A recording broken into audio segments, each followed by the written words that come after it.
L'Éternel trouve-t-il du plaisir dans les holocaustes et les sacrifices comme dans l'obéissance à la voix de l'Éternel? Voici, l'obéissance vaut mieux que les sacrifices et l'observation de sa parole vaut mieux que la graisse des béliers. C'est avec ce verset que nous vous disons bienvenue à vous, fidèles téléspectateurs de la MSE TV. Nous sommes ravis de partager ces moments de discussion, ces moments d'échange avec vous. Merci donc à vous de prendre le rendez-vous sur la MSE TV. Eh bien, aujourd'hui, vous l'avez certainement compris à l'entame de cette émission. Aujourd'hui, le thème que nous allons aborder sur ce plateau, c'est bel et bien obéir comme Christ. Il nous arrive parfois de vouloir obéir, mais nous n'y arrivons pas. Alors que Christ est l'exemple parfait. Voilà pourquoi ce thème a été spécialement choisi pour vous aider à comprendre non seulement comment Christ a obéi et comment il peut être un modèle pour nous dans l'obéissance. Et pour comprendre bien évidemment ce thème, nous sommes avec le pasteur Oru Mere qui est là, qui va nous expliquer de long en large ce thème. Shalom à vous, pasteur. Shalom, madame. Comment vous allez? Ça va bien par la grâce de Dieu. Nous sommes ravis de partager ce plateau avec vous. Que le Seigneur vous bénisse abondamment pour votre présence. Le plaisir est partagé, madame. Alors, fidèles téléspectateurs, avant d'entrer dans le vif du sujet, nous allons vous accorder la parole pour que vous puissiez nous dire ce que vous pensez sur ce thème. Qu'est-ce que l'obéissance pour vous? Est-ce que nous pouvons toujours obéir malgré les siècles qui changent, malgré les temps qui changent? Est-ce que nous pouvons obéir dans ce monde? Alors, la parole vous est donnée dans cette rubrique. Par rapport à l'obéissance, et je crois bien qu'étant chrétienne, obéir à Dieu, c'est une bonne chose. Étant chrétien, il faut obéir à Dieu parce qu'il y a beaucoup d'avantages dedans. L'obéissance, c'est obéir, c'est-à-dire mettre en pratique la parole de Dieu de façon générale et encore ce que Dieu te dit de façon particulière. Peut-être que Dieu te recommande quelque chose qui n'est même pas écrit dans la parole de Dieu, qui n'est pas écrit dans la Bible. Donc, c'est une manière de façon particulière, tu obéis, tu fais ce que Dieu te demande. Ça aussi, c'est une obéissance. Bon, selon moi, un chrétien, tout d'abord, doit obéir, c'est-à-dire à tout le monde. Parce que cela, c'est un bon exemple. Cela peut conduire plusieurs personnes à venir à Christ.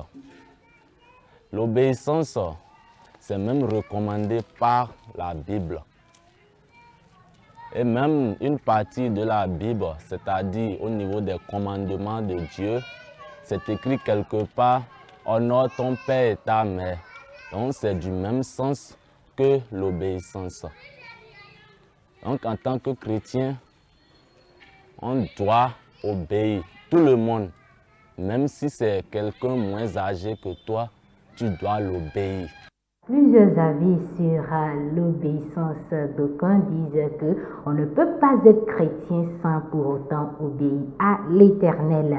Sur ce plateau, nous allons prendre les expériences, nous allons prendre les explications de notre invité, pasteur Oru Mere. Et déjà, nous commençons avec la question, qu'est-ce que l'obéissance? L'obéissance, c'est l'action de celle ou de celui qui obéit. C'est la disposition à obéir, l'habitude d'obéir ou la soumission d'esprit de tout cœur à même peut-être des supérieurs et à Dieu surtout. Surtout que Dieu lui connaît tout. C'est en fait notre soumission à son autorité, à ses instructions. L'écriture sainte constate et légitime au regard des croyants et même des hommes beaucoup de niveaux d'obéissance. Par exemple, les enfants doivent obéir à leurs parents. Oui. C'est bien dit dans l'Ancien comme dans le Nouveau Testament, Éphésiens 6:1. Enfants, obéissez à vos parents. Les femmes doivent obéir à leur mari. Ce n'est pas toujours facile, mais c'est ce que Dieu attend. C'est ça que Dieu attend des épouses. Les époux doivent être compréhensifs pour faciliter cela justement. Les serviteurs doivent obéir à leur maître.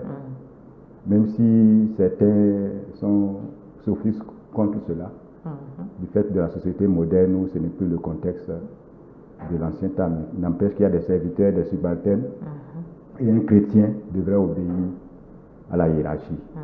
Sinon, il va trahir le nom de Dieu. Les fidèles à leur conducteur. C'est ça qui fait que Dieu peut respecter du conducteur et lui demander des comptes. Si les fidèles qui sont sous lui refusent d'obéir à ses instructions, il est exonéré par Dieu. Et les citoyens aux autorités, c'est aussi biblique. Romains 13, les versets 1 à 7 nous le montrent, que nous devons obéir aux autorités parce qu'il n'y a pas d'autorité qui ne soit établie par Dieu. Donc, obéir à celui qui a le droit de commander, c'est obéir à Dieu. Mais l'obéissance, comme on doit le souligner, a des limites. Le croyant ne doit pas exécuter ce qui semble contraire à la volonté divine. J'allais en venir là parce que vous avez dit qu'il faut obéir aux autorités et j'ai déjà la question qui se pose, c'est que est-ce que quand l'autorité qui est devant nous demande quelque chose qui est contraire à la volonté de Dieu, est-ce qu'il faut toujours obéir à cela? Il faut obéir à l'autorité supérieure. D'ailleurs, les apôtres ont rencontré le même problème dans Acte 5, le verset 29. Et ils ont répondu, il faut obéir à Dieu plutôt qu'aux hommes. Il faut obéir à Dieu plutôt qu'aux hommes. Dans la nature, nous savons que tout ce que Dieu a créé lui obéit. Et l'homme a souvent de la peine pour obéir justement. C'est compliqué, c'est un thème vraiment complexe parce que parfois nous avons notre volonté et nous voulons faire ce que nous voulons. Et même parfois quand nous sommes confrontés à des situations, Dieu dit, bon, ne t'inquiète pas, reste tranquille. Mais là, on s'agite, on n'arrive pas à comprendre et on cherche parfois d'autres moyens pour aider Dieu, si je peux le dire ainsi. Alors l'autre question, c'est de savoir pourquoi est-ce qu'il faut obéir. D'autres disent, bon, si je n'obéis pas maintenant, Dieu va faire ci, si je n'obéis pas maintenant, il y aura la malédiction et tout ça. Selon vous, pourquoi est-ce que le chrétien doit obéir à Dieu? Merci madame. Le chrétien doit obéir à Dieu parce que c'est de son intérêt. En fait, le timing de Dieu n'est pas souvent notre timing. Et c'est ça un de nos problèmes. On est impatient, on veut quelque chose maintenant et maintenant. Cette année 2024, et tant que 2024 passe, on pense que non, Dieu nous a déçus, on est découragé. En fait, nous avons intérêt à obéir à Dieu, à lui plaire, parce que c'est lui qui peut nous donner en un laps de temps ce que nous allons mettre des années par notre intelligence et par nos relations à chercher. Si Dieu décide, en un rien de temps, on sera surpris, on sera agréablement béni. Donc il faut plaire à Dieu, se donner soi-même et laisser Dieu nous utiliser, surtout. Et c'est là que ça devient complexe. Parce que sans obéissance complète, on ne saurait avoir la grâce et la bénédiction de Dieu. On ne saurait jouir du salut que Dieu nous donne. Et vous avez dit ça, rien ne peut remplacer l'obéissance. Le premier roi d'Israël a été rejeté parce qu'il a obéi partiellement. Saül, 1 Samuel 15, 22b. L'obéissance vaut mieux que les sacrifices. Et souvent, nous nous trompons nous-mêmes. On raisonne.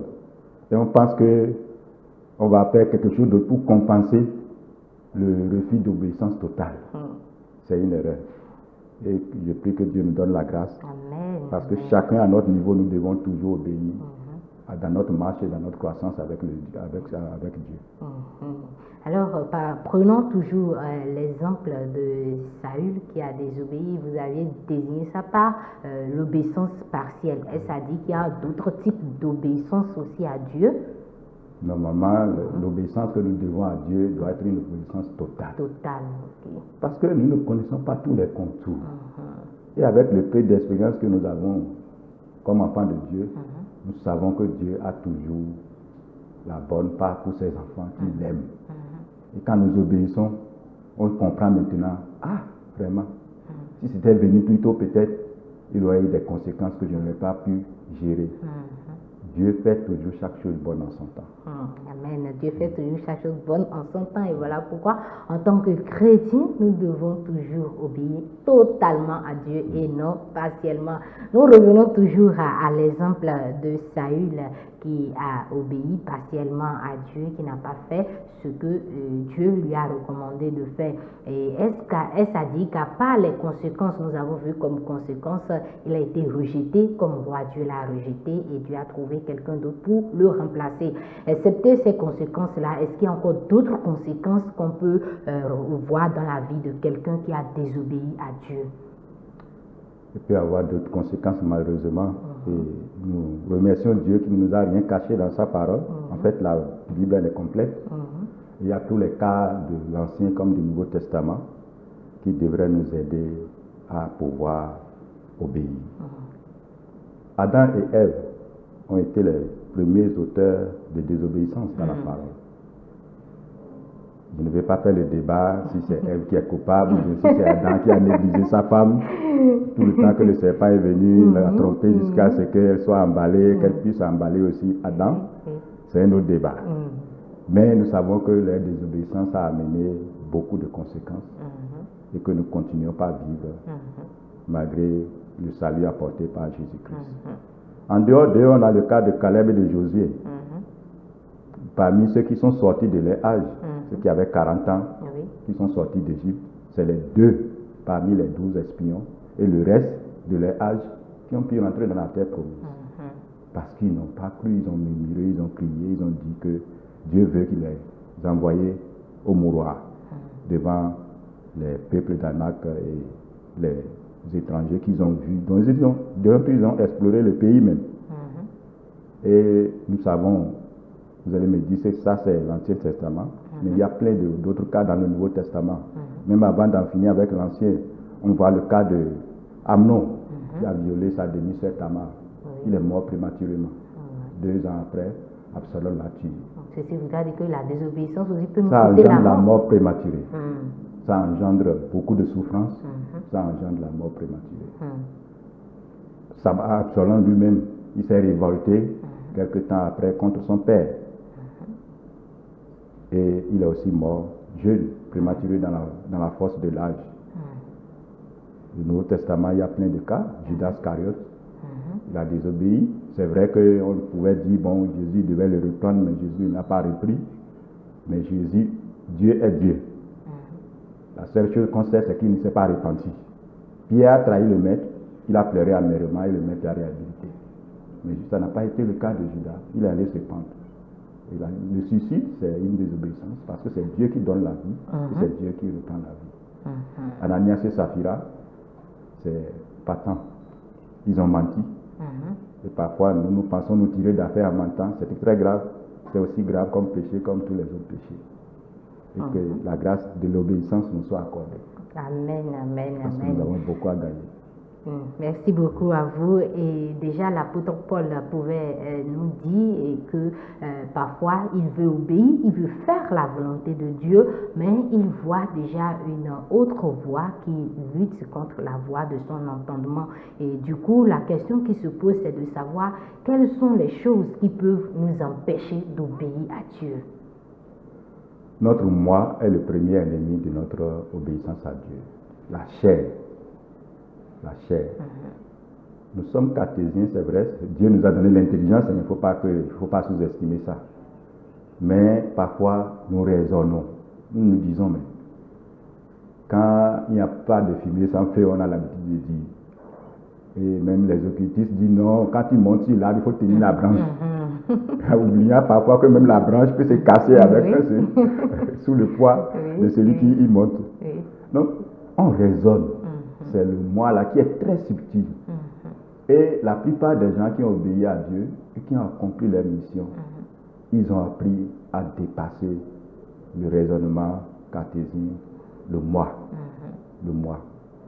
Vous voyez, quand on voit l'appel de Moïse dans Exode 3 et 4, Dieu a dû procéder comme on le fait au CE ou bien au CP. Qu'est-ce que tu tiens? Un bâton, jette ça. Et c'est devenu serpent. Saisis-le par la queue. Là où c'est plus dangereux parce qu'un serpent vivant, quand tu le prends par la queue, c'est dangereux parce qu'il peut se tourner. Voilà, effectivement. Mais il a Dieu obéi Voilà. et Dieu l'a utilisé pour la gloire de son nom. Abraham, il est parti sans connaître où il allait. C'est pas facile. Toi et moi, si aujourd'hui Dieu nous dit ce qu'on a bâti depuis notre tendre jeunesse, là, de quitter et d'abandonner ça, on va dire que Dieu veut nous tuer. Voilà. C'est pas du tout facile. C'est pas facile. C'est pas facile. Le moi résiste et c'est le Saint-Esprit qui peut nous faire la grâce de pouvoir clouer la chair. Et quand nous clouons la chair, nous pouvons faire la volonté de Dieu. La plupart des hommes et des femmes de Dieu qui ont vraiment eu d'impact et ont porté la puissance de Dieu, qui ont été des amis de Dieu, c'est qu'ils ont obéi totalement. Ils ont laissé de côté leur intellect, leur raisonnement, et ils ont fait exactement ce que Dieu leur demande de faire. C'est une grâce. Voilà, merci, c'est une grâce et c'est Dieu seul qui peut nous accorder la grâce de lui obéir. Il faut qu'on y mette notre volonté aussi. Voilà, est-ce qu'en dehors de notre moi, il y a aussi peut-être le diable parfois qui essaie de tirer le drap de son côté? Est-ce que des cas de situation comme ça, on peut retrouver cela dans la Bible ou peut-être même dans vos expériences avec le Seigneur? Oui, tout à fait. Le diable exploite en fait notre caractère. Et notre caractère, nous devons réfléchir à notre caractère. Si je sors d'une famille colérique, je dois reconnaître et traiter cela et intégrer ça dans mon attitude de réagir. On doit se connaître soi-même et donc se dire que je ne suis pas parfait. C'est Dieu qui est parfait. Et un des signes pour reconnaître que quelqu'un obéit ou bien que quelqu'un est dans la volonté de Dieu, c'est sa capacité à reconnaître ses limites, à reconnaître ses fautes, à s'excuser et à s'ajuster. Parce que vous voyez, Saül a obéi partiellement et il a perdu le trône. Mais David est allé jusqu'à au-delà de l'adultère avec Bathsheba, d'organiser le maître de Uri. Mais dès que Nathan est venu, il a dit j'ai péché. Et il est resté par terre, dans le sac et la cendre, jusqu'à ce que le verdict de Dieu s'accomplisse. L'enfant qui est né de ce sac-là est mort. David a eu le réflexe de se repentir réellement et de ne pas tirer, de ne pas dire que ce qu'il a fait est dans l'intérêt d'aider Dieu. Comme l'autre a dit, les jeunes gens ont gardé ça pour sacrifier les bœufs là à l'Éternel. Et parfois, même si c'était certains, ils peuvent dire non, ils n'ont qu'à tuer le prophète, qui pour venir dire, parler ainsi au roi, mais David ne l'a pas fait. Oui, mais c'est vrai qu'au début, il était furieux quand le prophète a parlé de l'étranger qui est venu et la personne est allée prendre l'unique animal du pauvre pour satisfaire l'étranger. Il a dit que l'homme mérite la mort. Voilà. Et c'est à ce moment que le prophète a eu le courage de dire cet homme-là c'est toi. Mais dès qu'il a entendu ça, il savait que son secret là est connu. Et il s'est repenti sincèrement. Et il n'est plus de notre connaissance jamais retombé dans un tel péché. C'est surtout ça. Pourquoi Dieu pouvait dire qu'il a trouvé David selon son cœur, selon le cœur de Dieu. Un cœur qui est prêt à reconnaître sa faute et à réparer, à ajuster. Merci beaucoup à vous pour toutes ces explications. Et est-ce qu'avant de mettre un terme à cette émission, vous avez un mot de fin, quelque chose à dire à l'endroit de nos téléspectateurs? Le Saint-Esprit nous a été donné pour nous aider à vivre la vie que Dieu veut que nous vivions. Et si nous sommes sensibles à ces injonctions, c'est le meilleur compagnon. On n'est pas laissé orphelin comme Christ l'a dit. Parfois, le Saint-Esprit nous dit de faire des choses et on hésite. On a peur. Qu'est-ce que les gens vont dire? Lui là, elle est sous moi. C'est ma femme. Pourquoi je dois lui demander pardon? C'est un mauvais raisonnement. Tu as blessé, madame, il faut lui demander pardon. Si elle refuse maintenant de te pardonner, ça c'est un autre jeu. Mais au moins tu aurais fait ton devoir. Tu as reconnu que tu as corriger l'enfant plus qu'il faut. C'est ton enfant, c'est vrai. Bon, dis, je ne suis pas content avec toi. Je sais peut-être que j'ai exagéré dans la correction que je t'ai infligée, mais c'est pour ton bien. Pardonne-moi, excuse-moi. Si les parents le font, ça va aider parce que dans nos sociétés africaines, les grands n'ont pas appris à demander pardon aux inférieurs. Or, la parole de Dieu est claire. Si nous pardonnons nos péchés, nos offenses, comme nous aussi nous pardonnons à ceux qui nous ont offensés. Et puis ça nous a avertis, si nous ne pardonnons pas, nous n'aurons pas de pardon de la part de Dieu. Et vice-versa. Si nous voulons vraiment faire l'impact dans notre vie, dans notre famille, dans la communauté où Dieu nous a placés, dans le milieu que nous vivons, nous devons être sensibles aux injonctions du Saint-Esprit. Le Saint-Esprit dit, excuse-toi, tu t'excuses. Demande pardon, tu demandes pardon. Va le voir, tu vas le voir. Ne va pas, tu ne vas pas. Ne réponds pas, ne parle pas. Parce que souvent, c'est de fait de hausser le ton même qui blesse plus que des gifles ou des coups de poing. Ne parle pas, tu te tais. Et tu continues par prier silencieusement. Au moment venu, la personne même va reconnaître qu'elle a exagéré. Que Dieu nous aide. Amen. Merci beaucoup à vous, cher pasteur Oru Yorumere, et que Dieu puisse renouveler vos forces pour les fois prochaines. Fidèles téléspectateurs, nous allons nous quitter sur ce verset de l'apôtre Pierre qui dit, tiré de 1 Pierre 1 verset 14 qui dit, comme des enfants obéissants, ne vous conformez pas aux convoitises que vous aviez autrefois quand vous étiez dans l'ignorance. Peu importe ce que Dieu vous demande, sachez que c'est la meilleure des choses à faire. Alors, conformez-vous à sa volonté, obéissez à sa voix et vous ne serez pas déçus, mais au contraire, vous serez dans la bénédiction éternelle de Dieu. Shalom chez vous. On se retrouve très prochainement.